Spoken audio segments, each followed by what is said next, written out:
Welcome back again to Brayla's channel. Nagbabalik po tayong muli para sa isa na namang informative video na para po sa inyo. This time ay para sa lahat ng SSS pensioners natin. Dahil aalamin natin kung maaari ba tayong makapag-avail o makapag-apply ng SSS Calamity Loan. Ano ba ang mga eligibility requirements? Lahat ba ng pensioners ay makaka-avail? Paano naman ang pag-apply? At magkano ang pwedeng matanggap? Ang lahat ng ito ay ating ibabahagi ngayon. But before po tayo mag-start sa ating topic, kung bago ka pa lang sa aking channel, please do kindly subscribe, like, and share na din sa ating mga kaibigan, kaanak o kapwa po natin pensioners. At please do share na din po sa ating mga social media accounts para mas marami pa ang makaalam. With no further ado, let's begin na po sa ating topic. Breaking news. To all SSS pensioner. SSS pensioners pwede na bang mag-apply ng calamity loan? Sino-sino ang mga kasali? Paano mag-apply at magkano? Good news! Alam niyo po ba na pwede na rin pong makapag-apply o makapag-avail ang mga SSS pensioners ng calamity loan? Ito po ay sa pamamagitan ng pagbibigay ng 3 months advance pension. Ito ay naipatupad na noon pang pananalasa ng Bagyong Christine noong nakaraang taon. Pero ang tanong, lahat po ba ng SSS pensioners ay kasama ba sa pwedeng mag-apply ng calamity loan? Paano naman ang mga survivor at disability pensioners? Kabilang kaya sila sa pwedeng maka-avail? Yes naman po, qualified po ang mga SSS pensioners na makapag-apply ng calamity loan. Para po sa kaalaman ng lahat, ang calamity loan ng SSS pensioners ay ang tinatawag na 3 months advance pension. Ibig sabihin ay maaari nating matanggap ng advance ang ating pension up to 3 times bilang calamity loan. Sino-sino po ba ang pwedeng mag-avail? Ang lahat po ng retired SSS pensioners, lahat ng survivor pensioners at ang mga disability pensioners ay pwedeng maka-avail ng 3-month advance pensions. Paano naman maka-avail ang isang pensioners? Una, dapat ay nakatira po tayo sa lugar kung saan nag-declare ng state of calamity ang NDRRMC. Pangalawa, make sure din na wala po tayong existing pension loan at pangatlo, dapat din ay wala po tayong existing previous advance pension na inavail para ma-qualify po tayo sa pagbibigay ng 3 months advance pension.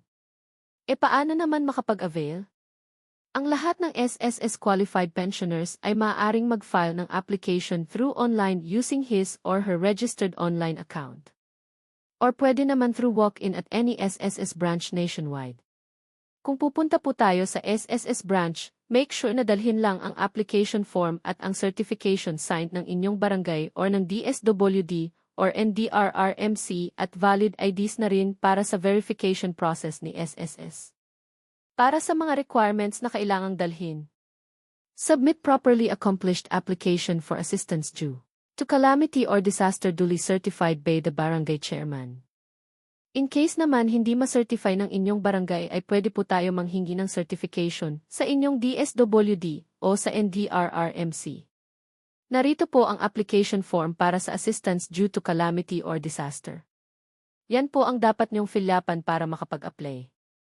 Maaari niyo po itong ma-download sa SSS website or pwede rin sa any SSS branch.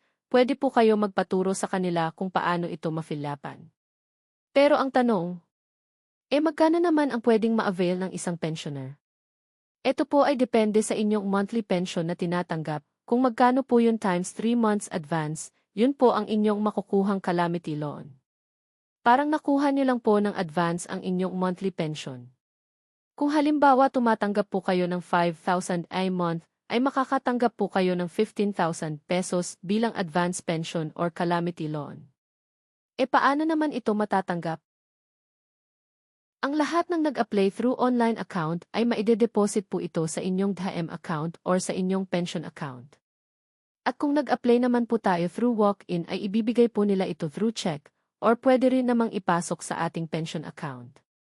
Ibig bang sabihin ay wala na kaming matatanggap na pension sa loob ng 3 buwan kung sakaling mag-avail kami ng 3 months advance pension?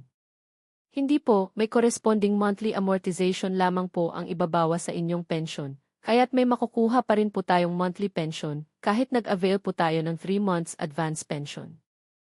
At ang kagandahan po niyan ay napakaliit lang din ng interes na binibigay ng SSS Compare kung maglo-loan po tayo sa ibang lending company, kaya't magiging malaking tulong po ito sa lahat ng ating mga SSS pensioners.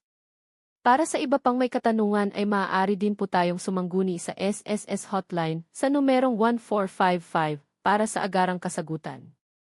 Or maaari din mag-comment po kayo sa aking video para makatulong po ang inyong lingkod. That's it! Sana ay nakatulong po ito sa lahat ng ating mga SSS pensioners na nagnanais mag-avail ng kanilang calamity loan or 3 months advance pension. Manatili lamang po kayong nakatutok sa aking channel para sa mga informative videos na para po sa inyo. Marami pong salamat and God bless po sa inyong lahat.